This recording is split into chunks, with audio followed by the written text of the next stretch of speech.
Wenn wir der Matrix vertrauen dürfen, so wie auch vorherigen Zyklen beim Bitcoin, dann haben wir noch ungefähr 7 Wochen Zeit, bis es dann wirklich losgeht, beziehungsweise bis wir das Low definieren, von da aus optimalerweise perfekte Einstiegspreise haben und es von da aus dann so langsam aber sicher auch wieder losgeht mit nachhaltig steigenden Kursen.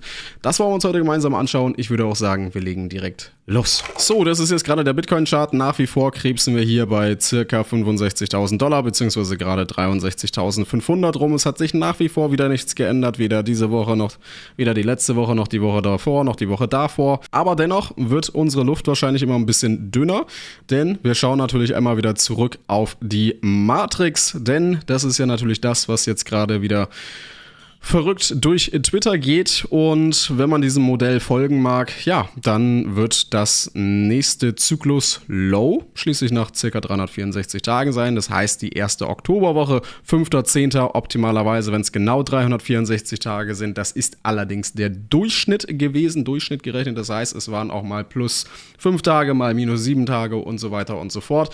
Aber ja, dementsprechend können wir uns in diesem Bereich auf jeden Fall aufhalten. Das heißt, in 7 Wochen ab dann sollte offiziell, wenn wir den vorherigen Zyklen, so wie es immer war, vertrauen und dementsprechend auch dieser Matrix-Grafik vertrauen. Ich habe ja schon ein Video aufgenommen. Ist es wirklich so einfach? Kann es wirklich so einfach sein?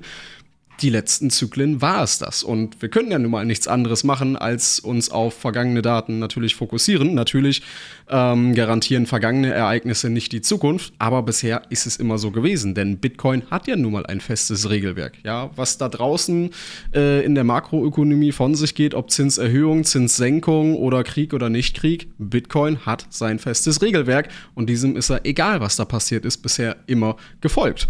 Ja, und dementsprechend, was bleibt uns anderes übrig, als uns erstmal zumindest daran zu orientieren?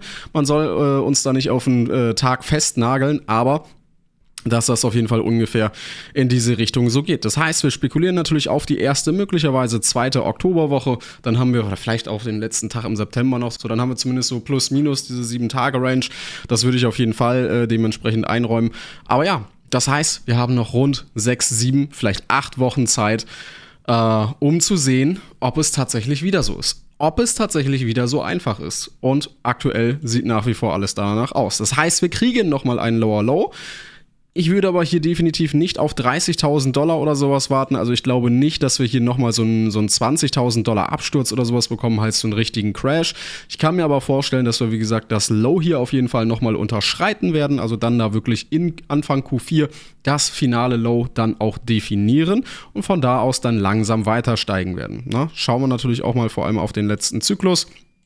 Hier an dieser Stelle, da war es entsprechend eigentlich ähnlich. Welches Ereignis dazu geführt hat, sei jetzt ja mal völlig egal, völlig dahingestellt, ob es ist ein FTX, Terra Luna, was auch immer gewesen ist. Wir haben es auch hier gehabt, ja, sind da noch gut 3-4 Monate seitwärts gelaufen, bis dann final in Q4 da nochmal der Abverkauf dann dementsprechend gekommen ist. Das letzte Low, und das war auch nicht großartig tiefer, ja, wir hatten hier das Low von 17.600, ja, da war es dann von 15.600 ungefähr, das heißt, was ist das prozentual gewesen, was wir hier nochmal nachgegeben haben? Nochmal so 11-12%. Na, wenn wir uns auch daran orientieren, was kann das dann hier bedeuten, wenn wir zumindest nochmal irgendwie so, machen wir die Range mal ein klein wenig größer vom Low aus, ja, vielleicht nochmal so 10-12% tatsächlich dann nachgeben würden, dann würden wir zumindest hier in diesen Bereichen landen, also rund 50.000. Ich denke, um $1.000 brauchen wir uns da beim Bitcoin nicht streiten, aber so in diesem Bereich, ja, kann ich mir das nach wie vor auch gut vorstellen, dass wir dieses Low nochmal so um 10, 12, vielleicht 15% unterschreiten und wirklich in die $50.000 Bereiche gehen. Vielleicht knapp drunter, so diese magische Zahl einmal kurz durchbrechen, 49.000, so in den Bereichen, dann würde das Level tatsächlich auch nochmal angelaufen werden und von da an ist dann auch gut. Na, das heißt, dass wir hier jetzt erstmal noch so ein bisschen seitwärts laufen, dann dippen wir da einmal rein und von da aus ist dann auch Feierabend. Ab da können wir dann massiv akkumulieren weiterhin und durchstarten. Na? Das ist so die Idee, denn übergeordnet, viele sagen ja auch schon so, das Low ist drin und ja, 100% weiß man es natürlich nicht. Das ist aber ja auch der Grund, warum ich auch zu diesen Preisen bereits gekauft habe. Ich hatte ja eine Einmal-Investition gemacht, das war aber hier schon. Und wir haben den Bereich nicht nennenswert unterschritten im 60.000er Bereich und ansonsten kauft ja mein Sparplan alle 2 Wochen zu. Das heißt, selbst wenn das Low jetzt tatsächlich drin ist, dann sind wir oder bin ich ja auf jeden Fall auch investiert. Wir haben damit nichts falsch gemacht, auch wenn vielleicht nicht alles reingeflossen ist, was man theoretisch zur Verfügung gehabt hat. Aber ja, Es muss sich natürlich irgendwo renditetechnisch auch einfach lohnen, denn auf dem Weg nach oben will man natürlich auch so viel wie möglich plus machen und je tiefer wir fallen, desto mehr ist natürlich auch wieder nach oben möglich, ist ja logisch. So, das heißt, ich kann mir das gut vorstellen, dass wir auf jeden Fall in diese Bereiche noch einmal zurückrutschen werden, innerhalb der nächsten 7-8 Wochen vielleicht dann an dieser Stelle. Das wird die Zeit sein, wo offiziell, wenn weiterhin alles nach Plan läuft, der Bärenmarkt dann auch vorbei ist und wir von dort aus dann langsam, aber sicher auch wieder steigen werden. Ja, nicht impulsiv, aber langsam, denke ich, sodass das Low zumindest drin ist. Das heißt, wir werden uns auch in dieser Range vermutlich trotzdem noch weitere Monate aufhalten. Ich denke nicht, dass wir direkt impulsiv damit ausrasten und wenn wir das Low definieren, von da aus dann direkt 2 Wochen später schon wieder bei 80.000 stehen. Ich denke, wir werden auch da dann Zeit haben, dass es auch so läuft, wie wir uns weiterhin hier in dieser Range sicherlich nochmal ein bisschen bewegen. Das ist nichts anderes, als wir das da unten und sonst in vorherigen Zyklen natürlich auch gemacht haben. Ne, ihr seht's, klar, wir sind da rausreagiert, das Low war drin, es wurde nie wieder unterschritten, aber im Endeffekt haben wir uns trotzdem hier in diesen Bereichen noch weiterhin aufgehalten. Na, Juni 22 bis hier März 23 und auch danach ist das nochmal ein halbes Jahr eine etwas höhere Range gewesen. So wird es im Endeffekt meiner Meinung nach laufen, dass wir dann da rauskommen, dann dümpeln wir nochmal ein paar Monate so um die 60.000, 70.000 rum, bevor es dann tatsächlich wieder richtig losgeht im Jahr 2027 so ein bisschen nach hinten raus. Ja. Meine Prognose nach wie vor, alles passt aktuell noch überein. Einige haben mir natürlich auch die Analyse von Benjamin Cowen zugeschickt, finde ich tatsächlich auch einer der besten Analysten, die wir hier im Space haben. Auch der ist mit mehreren unterschiedlichen Indikatoren und Theorien aus Vergangenheitsdaten auf ungefähr das gleiche gekommen. Also hier, dass wir uns aktuell bei Tag 1363 befinden und im Regelfall ist das so um Tag 1430 gewesen. Das heißt, auch er geht davon aus, vielleicht mal so um die 70 Tage, etwas über 8 Wochen, dann in dem Fall ungefähr die gleiche Zeit. Wie gesagt, wir brauchen uns definitiv hier nicht auf den Tag oder auf die Woche genau streiten, wann der Bitcoin nun sein Bottom hat oder nicht. Aber in die Zeit, ja, aber in diesem Zeitraum wird es optimalerweise laufen. Und dann wird es halt richtig spannend, denn dann haben wir nämlich die Bestätigung. Ist es wirklich wieder so einfach? Können wir da wirklich die Uhr nach Regelwerk danach stellen? Ist es wirklich so einfach oder ist es diesmal wirklich anders?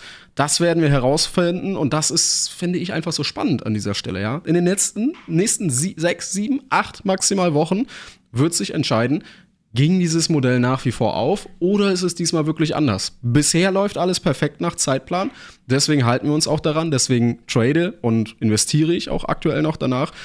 Wenn sich das umstellt, ja, dann müssen wir komplett schauen, dass wir ganz andere Geschütze auffahren und schauen, was wir da entsprechend draus machen.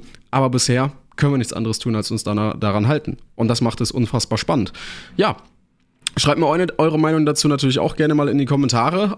Dazu natürlich noch gesagt, warum wir nicht im Vorfeld reagieren und warum ich auch absolut nicht denke, unabhängig von diesem Zyklusmodell, dass wir hier einfach nicht ausbrechen werden, weil wenn die Preise schon so super attraktiv gewesen wären, dann würden jetzt die großen Fische nicht verkaufen, beziehungsweise würden massiv zukaufen. Wir haben immer noch Outflows bei den ETF, sehr durchwachsen. Es gab natürlich auch hier wieder Tage mit Inflows, ne? Restliche Zeit waren hier wieder Outflows und so weiter.